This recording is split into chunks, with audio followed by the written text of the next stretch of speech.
నమస్తే welcome to dot news. BJP మాతృ సంస్థ ఆర్ఎస్ఎస్ చంద్రబాబుకు షాక్ ఇవ్వనుందా? ఆర్ఎస్ఎస్ మేధస్తుని చంద్రబాబు తక్కువ అంచనా వేశారా? కూటమిలో ఉన్న హామీల అమలు విషయంలో బీజేపీని తెలివిగా తప్పించాలని ఆర్ఎస్ఎస్ భావిస్తోందా?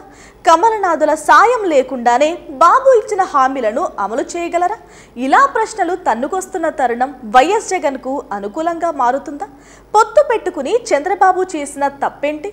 ఈ ప్రశ్నలన్నింటికీ జవాబు తెలుసుకోవాలంటే ఈ స్టోరీ చూడాల్సిందే.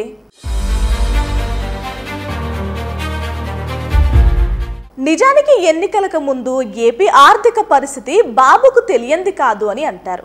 కట్ చేస్తే సూపర్ 6 అంటూ చంద్రబాబు ఎన్నికల వేళ అనేక హామీలు ఇచ్చేశారు. ఎడాపెడా ఆయన వాటిని జనంలో ప్రచారం చేసేశారు. అయితే కేంద్రం మద్దతు ఉంటే తాను హామీలను నెరవేర్చగలను అని ఆయన భావించి ఉంటారు.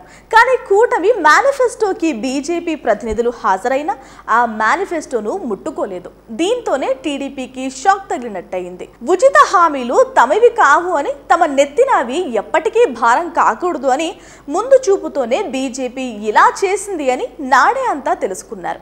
అందుకే హామీల విషయంలో టీడీపీ ఎన్ని పాట్లు పడినా కేంద్రం చోద్యం చూస్తుంది అని విశ్లేషకులు అంటున్న మాట.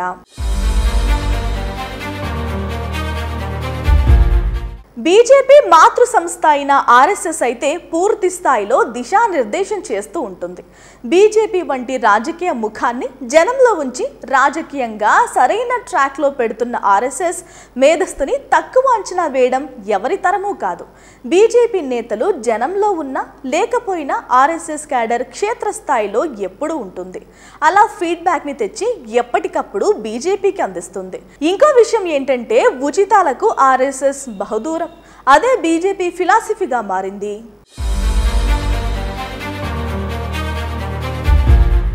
మేనిఫెస్టోనే తమ చేత్తో ముట్టని బీజేపీ నుంచి కేవలం హామీల అమలు కోసం నిధులు అడగడం కూడా టీడీపీకి అయ్యే పని కాదు అని మరికొందరు అంటున్నారు.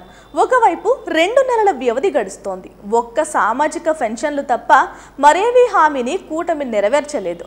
ఏ హామీ ముట్టుకున్నా షాక్ కొడుతుంది. పైగా విధి విధానాల దగ్గర తేడా వస్తే అనుకున్నంత మంది లబ్ధిదారులకు ఇవ్వలేకపోతే అది కూడా వైసీపీకి ప్లస్ అయ్యే పాయింటే. మొత్తానికి బీజేపీ హామీల విషయంలో తప్పించుకుందని, టీడీపీతో పాటు చంద్రబాబు దొరికిపోయారు అని టాక్. బీజేపీ సహకారం లేకుండా చంద్రబాబు ఇచ్చిన హామీలను ఎలా అమలు చేస్తారో చూడాలి మరి.